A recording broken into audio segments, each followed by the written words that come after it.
Anda? Mudah-mudahan sehat semua, udah makan ya, udah kenyang. Sekarang berarti saatnya kita untuk Grumpy No Secret. Baik, hari ini saya Kak Ros ditemani oleh Reza di pojok sana, dan tentunya sudah hadir beberapa bintang tamu yang akan berbagi cerita. Ini agak aneh, kameraku sebenarnya yang mana sih? Situ, situ.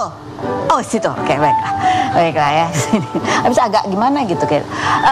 Seperti biasa kita ke pojokan dulu, membahas apa sih yang ramai di luar sana. Walaupun yang sebenarnya ramai tapi yang hot banget nggak ada ya. Yang hot itu hanya ada di udara aja, panas suasananya, suhunya panas. Kita akan bahas apa yang menjadi perbincangan netizen, baik itu untuk hal-hal yang datang dari dunia nyata maupun dari dunia maya. Yang kita bahas adalah fenomena dari dunia maya.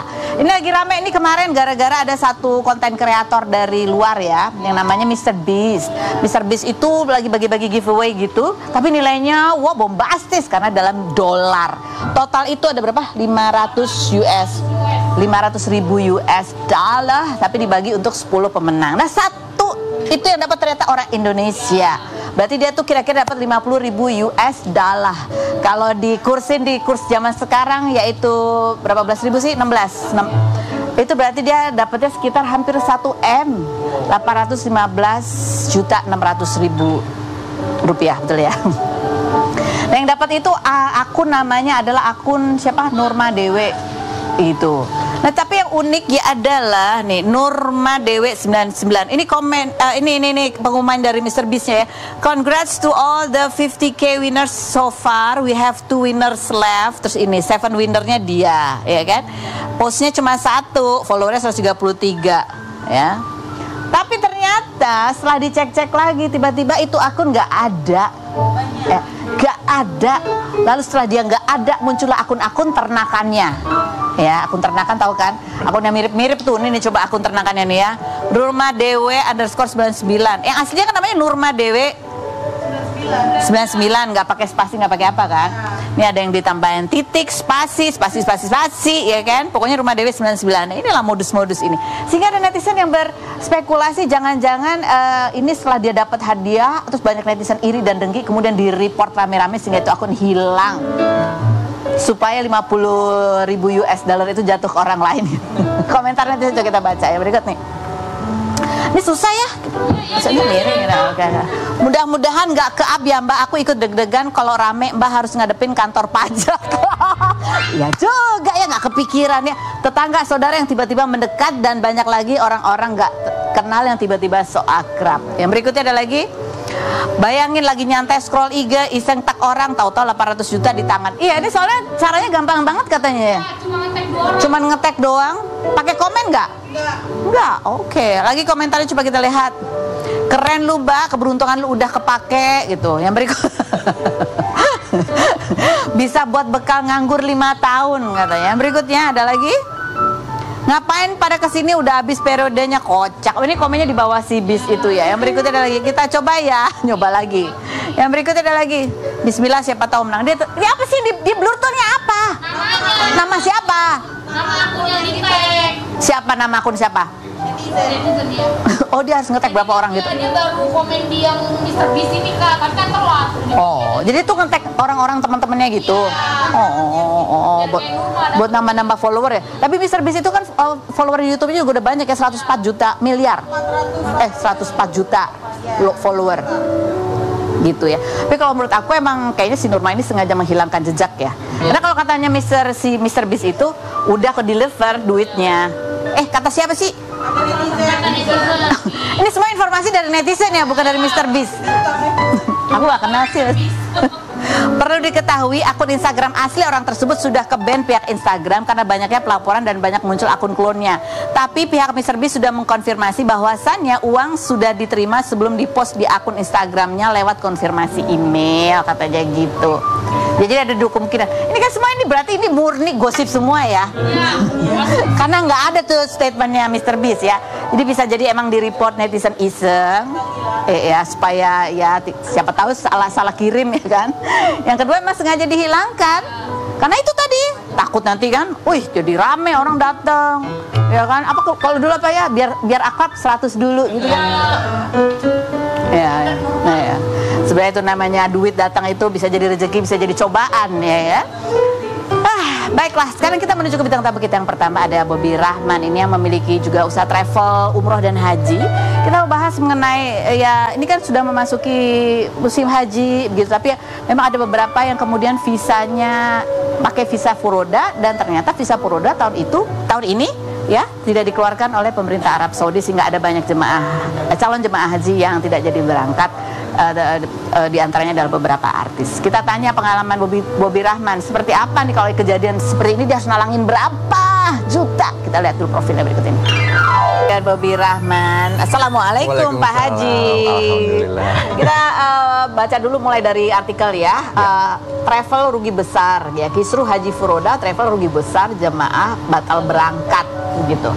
Nah ya ini kalau kan kamu punya travel yang berangkat haji dan umroh, sebetulnya ada beberapa macam visa sih yang bisa diterbitkan gitu untuk ibadah haji ini. Kalau resminya Indonesia hanya reguler ONH. Reguler ONH, udah cuma 2 aja. Udah. Embel-embel selanjutnya ada furoda. Furoda. Nah setelah itu biasa orang Indonesia kan pinter ya, cari jalan-jalan-jalan. Ada haji visa dahili. Visa dahili. Terus kemudian visa amil. Zaman dulu visa ziarah gitu. Tapi untuk tahun sekarang visa ziarah nggak bisa. Dan yang masih bisa tuh visa dahili. Gitu. Dahili itu apa? Bedanya apa sama furoda? Kalau furoda itu kan memang undangan dari Arab Saudi gitu. Ada satu lagi visa mujamalah. Nah, kalau visa dahili itu kuotanya orang Arab Saudi biasanya kalau musim haji dia nggak haji, dia bisnis. Jadi kuotanya yang memang diberikan kepada orang-orang Arab Saudi dia nggak pakai, dia jual ke orang-orang asing. Makanya ada berita kan umroh haji berangkat dari Jepang, dari Korea. Itu sebenarnya dari kuota dahili. Kuotanya orang Arab sendiri. Betul gitu. Terus habis itu adalah satu yang ada visa furoda ya dari dulu emang selalu deg-degan ya, harus travel. Kenapa tadi dibilang rugi? Mereka harus prepare gitu kan, booking hotel, tiket dan lain-lain. Ketika visa furoda keluar, semua udah prepare semua. Nggak bisa dia belum beli tiket, belum beli hotel. Ketika visa muncul H-1, tiba-tiba hotel belum ada, tiket belum ada, tak malah repot lagi carinya gitu. Jadi kalau khusus visa furoda ini udah bayar duluan, terus sambil deg-degan nunggu visanya keluar. Betul. Nah nanti setelah visa furoda itu misalnya nggak turun, ada level selanjutnya mau di-upgrade mujamalah apa enggak, kita ikhtiarkan. Mujamalah gitu. tuh apa? Visa mujamalah kurang lebih sama, dikeluarkan sama pihak Arab Saudi juga, tapi bukan visa furoda gitu, visa kunjungan. Dia lebih fleksibel, bisa dikerjakan di akhir waktu mau berangkatan mepet-mepet ke haji atau jauh sebelumnya. Makanya kita bisa lihat kan di beberapa ada artis-artis juga yang berangkat dikabarkan pakai visa mujamalah. Ada beberapa travel besar juga yang sudah malah bahkan dari bulan April apa Mei gitu udah keluar visa mujamalahnya. Oh, jadi berangkatnya bisa lebih panjang. Iya, tapi bukan lebih panjang, udah lebih well prepared dari jauh hari. Itu mujamalah tuh visa apa jadinya? Visa dari Arab Saudi. Oh, iya, beda sama dahili. Beda. Kalau Arab Saudi, kalau dahili itu kuota orang Arab Saudi gitu. Memang kuota udah masing-masing. Jadi kuota Arab dahili beda, mujamalah beda, furoda beda. Mujamalah emang dikeluarkan juga dari pemerintah Arab Saudi, tapi bedanya apa sama reguler? Elit-elit tertentu ya, gitu. Jadi bahasanya gimana ya? Undangan VIP. Ya, Indonesia misalnya cuma punya 50. Tapi kok si Anu masih bisa berangkat gitu kan? Oh, diikhtiarkan melalui mujamalah negara lain yang muslimnya sedikit. Nah, itulah ada di sistem, gitu dicek. Oh ya, ternyata dari Perancis kurang masih ada 30 orang. Kita masukin buru-buruan. Ternyata yang masukin bukan dari Indonesia aja, dari Singapura, dari mana. Pada saat itu kuota sistem negara lain. Betul. Tapi enggak, Indonesia dapat juga, tapi kuotanya sedikit, tidak sebanyak furoda. Jadi mujamalah itu bisa dipakai dari negara oleh negara lain gitu. Bisa. Pakai kuota negara lain gitu bisa ya. Bisa juga kalau misalnya kuota yang dari jatah Indonesia nggak cukup. Nggak cukup. Gitu. Jadi itu memang ada tuh dikeluarkan juga oleh pemerintah Arab Saudi. Tapi cuman kalangan tertentu aja yang bisa dapat gitu. Kekuatan link. Kurang lebih kayak gitu lah. Apalagi tadi yang jadul apa tadi? Layanan masair. Oh, jadul mujamalah yang tadi itu. Apa? Layanan apa lagi? Masair. Ini apa lagi? Nah, layanan masair itu satu paket dengan apa ya namanya ya? Biaya haji. Iya, jadi kalau haji kan ada tiket, ada hotel, ada legalitas di sana gitu. Jadi legalitas di sana tuh kayak izinnya, perusahaan mana yang mengurus dan lain-lain itu masair gitu. Jadi bukan hanya komponen hotel, tiket selesai gitu, tapi ada legalitas yang dilewati, yaitu berikutnya masair, Gua mah nanti kalau dijelasin puyeng. Oh iya, Beb. Jadi intinya gini, ini kalau berangkat pakai haji furoda kan berarti nunggu harap-harap cemas sih visanya keluar, Iya, ya gitu. kan. Nah, tapi sebelum visanya keluar, pihak travel ini sudah harus membayar duluan itu ya, Itu segala persiapan di sana. Betul, that's why makanya dibilang ada bisa dibilang rugi beberapa travel gitu. Karena udah nalangin. Betul, bukan nalangin. Jamaah bayar dulu ke travelnya juga booking hotel, tiket. Udah bayar tuh ya. Bayar berarti? juga ke vendor Udah Arab keluar. Saudi semua. Nah, kalau misalnya visanya nggak keluar terus berarti Ya, itu kebijakan ketika daftar jamaahnya seperti apa. Kalau di saya gitu, kita bilang kalau nggak keluar kami kembalikan 100% gitu. Kalau memang belum ada biaya yang kita keluarkan. Kalau gitu. belum ada biaya belum yang dikeluarkan. ada. Kalau sudah ada terbayarkan, nanti kita hitung-hitungan. Ini bayar ini sekian, DP sekian, udah dibayar DP. Nah sekarang yang jadi kendala adalah karena terjadi pada semua travel gitu. Jadi kayak pukulan juga buat mereka. Kalau misalnya mereka tuh siapa? orang-orang travel itu loh. Oh, iya. Pada saat ini sekarang pulang beres hajian harus jual aset apa nih biar bisa balikin. Karena proses refund tiket itu kan nggak bisa cepat. Pun kalau sudah tiket di refund pasti nggak balik semuanya. Iya, Hotel Arab Saudi nggak bisa dibalikin, bahkan bisa hangus semuanya gitu. Jadi kalau ada travel yang memberikan solusi, ambil paket yang sama untuk tahun depan agar dia 1 tahun ini bisa mengumpulkan uang untuk bisa menggantikan yang sudah terpakai. Ada juga yang memberikan solusi ambil paket umroh sampai limitnya habis atau dikembalikan dengan cara bertahap, tapi tolong beri ruang untuk travel mengumpulkan dana dulu. Jadi ketika jamaah soalnya udah membayar nih biaya haji udah diserahkan kepada travel agent, travel itu sebenarnya juga udah bayar juga kan. Betul. Ke hotel. Ada yang berapa persen tuh biasanya sampai lunas kalau booking? Kalau hotel? iya, kalau itu tiket, apalagi kalau tiket itu ada Tiket pesawat kan pasti ya sampai lunas iya, ya. jadi kalau tiket pesawat tuh kita DP H-2 bulan misalnya, H-35 kita harus lunas. Ada jamaahnya, nggak ada jamaahnya kita harus bayar. Gitu. Lunas. Dan itu minimalnya udah 35 orang paling sedikit harus bayar. Tapi kan kalaupun batal ya kembalinya cuma berapa persen gitu kan. Dan itu pun berapa bulan kemudian baru. Iya, betul gitu. Kalau hotel itu bisa nggak refund? Bisa nggak refund. Dan tiket pesawat pun kalau nggak kayak zaman corona itu ada kompensasi khusus ya. Jadi bisa dialihkan ke tanggal nanti tahun sekian. Kalau untuk case ini aku belum dapat beritanya apakah memang bisa full dialihkan refund, ganti apakah tanggal? ganti tanggal belum ada. Yang musyairnya nggak balik juga duit? Itu mas akhirnya bagian pihak Arab ya. Jadi kita bayar ke sana, itu kayaknya salah satunya juga nggak bisa balik. itu yang bikin agak puyeng sebenarnya sih. Jadi ini pukulan buat travel yang menyelenggarakan layanan haji dan umroh karena ya harus mengembalikan dana kepada umat. Betul. Walaupun sebenarnya sudah ada biaya juga yang keluar. Tapi bersyukurlah buat teman-teman yang sudah mendaftar furoda lalu kemudian di-upgrade jadi mujamalah dan akhirnya keluar visanya. Dari persentase ya bisa dibilang 50-50 ya. Gitu. Dan ada juga mereka yang nggak publish karena kalau mereka publish menyakiti hati orang lain lagi yang kok gua nggak berangkat gitu pulang. Bahkan pokoknya di 2025 ini bisa dibilang keberangkatan haji yang memang bikin cemas semuanya, baik penyelenggara, baik yang sudah di sana, baik jamaah sendiri juga. Yang sudah di sana? Ya di sana. Jadi jamaah resmi punya tasreh, punya apa begitu masuk Masjidil Haram nggak bisa. Jamaah sudah sampai sana reguler, tasnya nggak turun-turun, masih ditunggu di hotel transit gitu. Tasreh itu lain lagi? Tasreh itu kayak izin masuk gitu. Jadi kalau kita masuk ke masjid jadi bisa dapat visa, belum tentu tasrehnya keluar? Iya gitu. Jadi kendala tahun ini benar-benar padat sampai kita kalau area Mina itu kan biasanya kayak terminal aja gitu, luas, jalan bisa bebas. Sekarang tuh dirapetin semuanya. Bahkan orang-orang yang mukimin atau orang-orang Indonesia yang bekerja sebagai mutawif yang tinggal di sana selama ini, kalau ketahuan ada di Arab Saudi, ketahuan kira-kira bakal mau haji, suruh keluar dulu ke Jeddah. Oh, gitu. Jadi nggak boleh orang yang, kan ada yang mungkin sengaja di sana berlama-lama gitu ya. Kurang lebih kayak gitu. Ya itu nggak boleh. Jadi ini memang dari pemerintah Arab Saudi mungkin memperketat.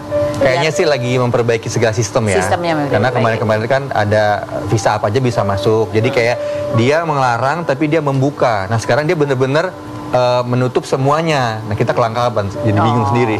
Nah ini salah satu juga yang kemarin kita lihat sempat viral ya, ada penampakan pesawat yang sepi gitu. Mungkin ini pesawatnya udah kadung dibuk, pembatalannya tiba-tiba mungkin mepet-mepet, jadi ya gitu deh kita lihat ya. Ini juga kalau kita lihat dari berita ada beberapa artis yang kayaknya juga mungkin nggak keluar juga visanya ya. Ini ada 5 artis Indonesia batal naik haji di tahun ini imbas visa furoda tidak terbit.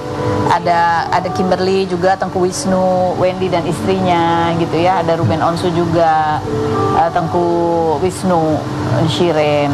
Itu bahkan kalau dari istrinya Wendy ini ada postingannya ya. Kami punya doa, Allah punya takdir, kami punya ikhtiar, Allah punya hasil. Yang namanya ibadah kan ini memang kan menguji juga, bukan cuma sekedar ibadahnya yang realnya, tapi kan bagaimana kita melatih kesabaran, keikhlasan, menerima kode dan kodar ya. Jadi kalau misalnya ditakdirkan lu belum sekarang, ya harus ridho gitu. Kalau kita masih kompleks segala macam, ya mau gimana? Mas kita mau ngancam Allah, kenapa gua? Kan nggak mungkin juga gitu ya. Jadi ini juga sebuah pelajaran juga buat travel umrah ya. Iya, makanya jangan kepedean gitu. Ya, jangan kepedean ya. Jangan kepedean. Jadi sekarang udah deh jadi travel yang baik dan benar ya. Jadi kayak ada visa ONH ya kita ONH aja gitu. Karena reguler lama, ONH aja deh yang udah jelas kuotanya ada, nunggu cuma 5 tahun gitu, nabungnya juga bisa agak santai. Harga pun ada kenaikan nggak jauh-jauh beda, fasilitasnya oke gitu. Jadi jangan yang beresiko-beresiko itu ya. Betul. Bapak udah pernah punya pengalaman apa Pak? Sampai apa Pak? Kalau beresiko jujur ya 2 tahun lalu pakainya mohon maaf nih ziarah. Karena masih boleh waktu itu ya. Sebenarnya kalau secara resmi nggak boleh, kan resmi ya. Secara tidak boleh dituangkan nggak ada gitu. Karena juga kita di range sama orang-orang yang memang mempunyai alur ke sana gitu ya, orang-orang resmi juga gitu. Dan kita bayar semuanya gitu. Jadi nggak diem-diem atau semacam. Jadi memang ada peluang waktu itu ya. Iya ada gitu. Peluang. Ya udah sampai sana aman semua lancar. Alhamdulillah nggak ada halangan. Cuman waktu itu sama Kifara kan. Kata penyelenggaranya jangan keluar-keluar ya. Kenapa orang gua mau ibadah, gua keluar-keluar aja. Mungkin mereka saat itu ketar-ketir ya gitu. Khawatirnya kita kenapa-napa, ketangkep dan lain-lain. Dan ternyata aman, alhamdulillah. Cuma pas pulang aja karena qadarullah gini. Haji itu semua tidak ada yang mulus, reguler begitu, ONH pasti begitu. Bahkan yang memang udah direncanakan kayak furoda, mujalah pasti ada. Dan kami pun perjalanan dari awal sampai mau menjelang pulang semuanya lancar. Tiba-tiba ban mobil meledak. Nah itu dia. Akhirnya kendalanya di akhir. Jadi VIP itu bukan ditentukan oleh manusia, belum ditentukan oleh berapa mahalnya Anda bayar gitu ya kan. Tapi VIP ditentukan oleh rezeki dari Allah. Ya kan? Kalau Allah kasih ridho, ya itu. Iya itu. Allah yang permudah semuanya. Betul. Allah yang kasih sabar nggak? Gitu ya. Jadi kita ini buat beberapa artis juga kalau kita lihat ya perjalanannya kan mereka juga beberapa yang berencana menjalankan ibadah haji tahun ini juga sering update juga di postingannya. Di antaranya ada Ivan Gunawan, kemudian Tia Aristia, Iris, Bella dan suaminya, ada Omes juga. Ya kita doakan mudah-mudahan lancar ibadah hajinya. Mudah-mudahan ya buat kita yang juga ya pasti pengen juga melaksanakan ibadah haji, mudah-mudahan kita juga dipermudah, rezekinya dibukakan dan ya dipermudah semuanya. Nih ya, nah ini jadi kalau Iris Bella ini kan bukan pasangan nih. Betul. Nikahnya kan baru tahun lalu ya. Udah berangkat berarti mungkin visanya udah jadi pasangan nih. Loh, iya. Ya kalau Iris Bella kita mungkin kan asumsinya itu netizen soalnya bertanya-tanya bukan netizen apa dia kalau dari Iris Bella kayak suaminya kan ada link ini ya, maksudnya mungkin pakai mujamalah kita nggak tahu. Oh iya bisa jadi ya. Nih komentar netizennya ini beragam sih. Ini memang ini mungkin salah satu cobaannya juga ya, baca komentar netizen. Ini baru Adil, kasihan yang udah lama daftar nggak berangkat. Jadi dia melihat mungkin kalau artis kan karena posting dilihat orang, jadi lah kok dia berangkat dulu. Kok berangkatnya cepet sih, mudah sih gitu ya. Terus nggak jadi berangkat kayak biar sama deh yang lain yang nunggu. Padahalnya kalau kita di orang travel gitu, kuota reguler, ONH, furoda, ketika dia wukuf tidak mengganggu. Nggak kelihatan tuh semuanya. Bukan nggak kelihatan. Apa tuh? Tidak mengganggu dan memang reguler cuma misalnya 1.000 orang. Ya udah segitu. Tapi nggak kita gangguin. Gitu. Jadi ONH di sana nggak kita gangguin. Jadi emang udah plotnya masing-masing. Jadi kalau misalnya asumsi masyarakat kasihan udah nunggu lama-lama, ya memang regulasi Indonesia kan menunggu lama. Bukan karena orang itu nggak berangkat gara-gara kita yang berangkat dengan furoda atau visa-visa yang lain gitu. Jadi masing-masing punya kuotanya. Masing-masing punya kuotanya. Mungkin kalau dirapihin kan sama Kemenak nggak boleh pakai visa ziarah agar tidak terjadi hal-hal yang tidak diinginkan. Misalnya kayak tahun lalu banyak yang meninggal, ternyata itu visa-visa ziarah. Siapa yang mau tanggung jawab kalau kayak gini? Mungkin ke sana arahnya. Jadi kepada pendataan di pemerintahnya juga gitu ya. Itu sih sebenarnya. Jadi sebenarnya mau berangkatnya pakai visa furoda atau visa apa tuh tidak mengganggu kuota masing-masing. Iya. Gitu. Di tenda Arafahnya udah ada spotnya masing-masing. tahan komentar, tahan netizen ya, ada lagi. Nah, kok aku nggak kasihan ya dia. Tahan komentarnya ya. Ini kalau dari Kemenak sendiri ya, juga ada himbauan soal kalau calon jemaah haji ini juga menggunakan visa yang memang diperuntukkan untuk ibadah haji. Betul. Gitu ya. Karena kalau di sana, jadi kan itu yang kayak tadi tuh yang udah beli tiket pesawat. Aku tadi mikirnya ya kan, kalau udah pesen pesawat ya udah berangkat aja sih, nggak boleh. Bisa. Nanti di bandara sini juga dia tahu Sisanya ya. musimnya musim apa nih gitu.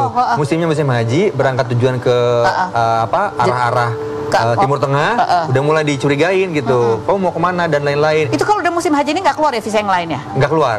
Kalau visa pekerja masih keluar, bisa amil. Makanya saya nyebut merek ya, Venitari 2023 kan, dia pakai visa amil kan. Jadi aman-aman aja, pada saat itu memang belum diketatkan gitu. Tapi pelajaran juga buat kita semua di sini yang lihat tayangan ini ya. Ya udah berangkatnya pakai visa yang resmi aja, sabar-sabar lah nunggu. Gitu. Ya karena ya itu tadi resikonya bisa macam-macam ya. Tapi memang gitu. diperketat gitu ya dari pemerintah Arab Saudi. Tujuannya pasti untuk supaya pengaturannya juga, karena ada banyak sekali pasti jemaah haji pada saat jadi bahkan satu rombongan tuh misalnya kita ada grup, saya kan ada grup juga di haji ini sama grup haji ini ada dari beberapa travel gabungan, karena kalau travel saya sendiri jamaahnya nggak terlalu banyak gitu, dan ada yang nggak keluar setelah Abil ke Mujamalah, ada yang keluar berangkat alhamdulillah, jadi ya rezekinya masing-masing beda-beda gitu. Oke. Nah ini juga kalau kita bicara mengenai pengalaman travel, ini kebetulan karena Bobby Rahman kan juga artis juga gitu ya. Masih tahun 2000 ya, masih dikenal lah ya. 2011 juga sebetulnya ada pengalaman yang sama juga dialami oleh Syahrul Gunawan ketika dia punya travel umroh dan haji, itu juga sama gitu ya, ada kendala di visa juga. Nah ini kalau kita pernah wawancara Syahrul waktu itu sampai ya, ini kalau ngomong jemaah haji itu kan ya impian, udah ya namanya juga ibadah gitu ya. Jadi ada yang harus berangkat, dia nggak pengen dikembaliin uangnya gitu ya, maunya udah berangkat sekarang gitu, karena mungkin sudah di keluarga udah ngomong, udah izin apa segala macam gitu. Jadi ini juga masalah menghadapi lebih ke moralnya sih kita. Jadi ketika jamaah gagal berangkat atau tertunda atau misalnya tidak sesuai ekspektasi jamaah, bagaimana kita harus menenangkan jamaah itu gitu. Kadang kalau orang udah kesel, kita jelaskan regulasi atau dengan penjelasan kita, mereka nggak mental. Gitu. Jadi ya mau nggak mau kitanya sabar. Setelah udah momennya tenang, kita jelasin lagi begini. Akhirnya ya banyak-banyak doa supaya dilembutkan hati jamaahnya gitu. Supaya bisa. Dan memang tadi dibilang 10 miliar itu masuk akal, karena semua travel pasti ada pasang surutnya, ada di mana saat dia untung, ada di mana saat dia rugi. Jadi harus terima. Gitu. Jadi kan kadang-kadang, nah ini visa itu bisa sampai nggak keluar tuh, kan misal dari calon jemaah dari daerah, itu kan udah sampai Jakarta nih. Betul. Tiba-tiba visa nggak keluar gitu. Itu memang ditunggu sampai last minute banget ya? Iya, H-1 masih ditunggu. Visa itu apakah keluar atau enggak? Iya, gitu. Tapi biasanya travel udah punya antisipasi ya, misalnya bau-baunya nggak keluar nih gitu ya. Udah langsung, oke, kita mau plan B-nya apa? Mau naik ke Dahili apa mau naik ke Mujamalah gitu. Itu yang terjadi di grup keberangkatan saya yang sekarang. Gitu. Jadi ini mungkin buat edukasi juga buat calon jamaah haji mengenai visa yang memungkinkan digunakan untuk menunaikan ibadah.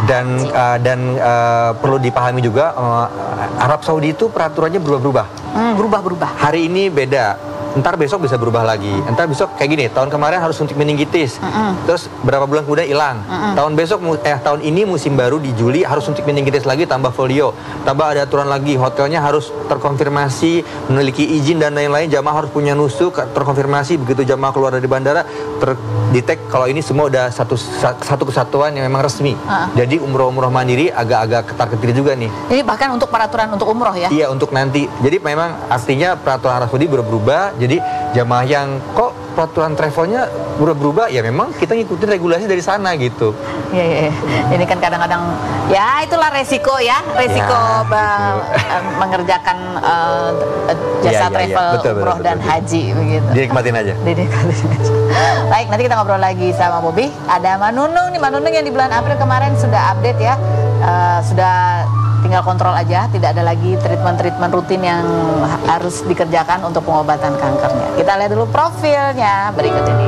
Mbak Nunung, Nah, kita mau tanya nih Mbak Nunung nih ya. Ini sekaligus juga pengetahuan buat kita nih Mbak Nunung, kan ada postingannya udah berhenti imun terapi dan radioterapi gitu ya. Meski ujian datang, semangat untuk hidup dan berkarya tidak pernah padam bersama sang suami tercinta Mas Jan. Beliau datang ini dari rumah sakit ya, dari dokternya untuk berkonsultasi. Alhamdulillah hasil konsultasinya membawa kabar baik, tak perlu lagi menjalani imun terapi maupun radioterapi gitu. Tadi jadi gimana sih Mbak Nunung kan belum kalau imunoterapi sama radioterapi belum disuruh. Cuman dokter kemarin dari dokter onkologi, 2 dokter onkologi itu memeriksa saya, memang udah nggak ada tanda-tanda gitu. Jadi terus dikatakan keluhannya, ada keluhan ini enggak, ada keluhan ini enggak ya sudah.